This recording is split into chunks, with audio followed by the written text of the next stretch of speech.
Derru hayır etme, oğuydum, ece yatacağım. Goral vakali, ne moraka.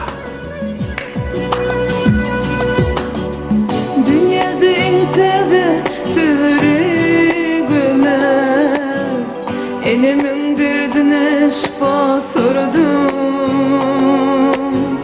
Gözümden akan yaşım tüpürüp, enemin derdine şifa sordum. Diz çöküp yalvardım yalnız Hudaya, dertlerin ödedir dua. Yalvardım yenemin koyuneme, enemin derdine şifa sordum. Ele can derdim ödüm alayan, Mekke Medinem sen menem. Ele can derdim ödüm alayan, dünyada varlığım sen menem.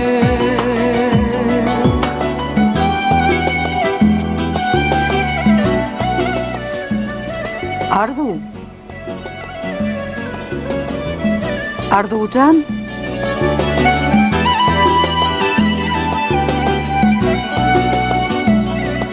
Sen nerede?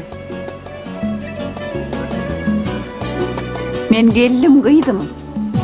Tanrı'na yakınsın ayıllar, her hasta yer bilen ömrünü diler.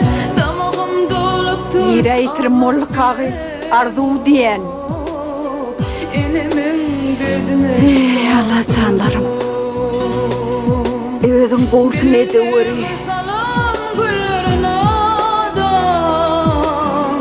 Dünyada var gülü Tanrı tutan. Bizin yalı kenir dadına yetin. Elimin derdine şifa Meni bağışla. Behle şöyle çağırıp beni. Gitmesem boranım. Derdim ödüm alayan, Mekke Medinem Ey sen menem. Men etsem kan. Ele can, Fırladım üstünden bararsın seni. derdim ödüm alayan, dünyada Ay. varlığım sen menem. Ele canım,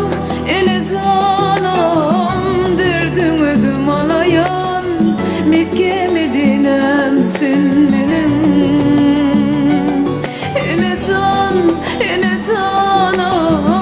derdim ödüm alayan, dünyada varlığım sen menem. Ele canım, derdim ödüm alayan, Mekke Medinem sen menem. Ele can, derdim ödüm alayan, dünyada varlığım sen menem. Dünyada varlığım sen menem. Mekke Medinem sen menem. Ardu efendim, siz cemleyici bir yaklaşık katlaşma hukuk kalanı mutlu ya.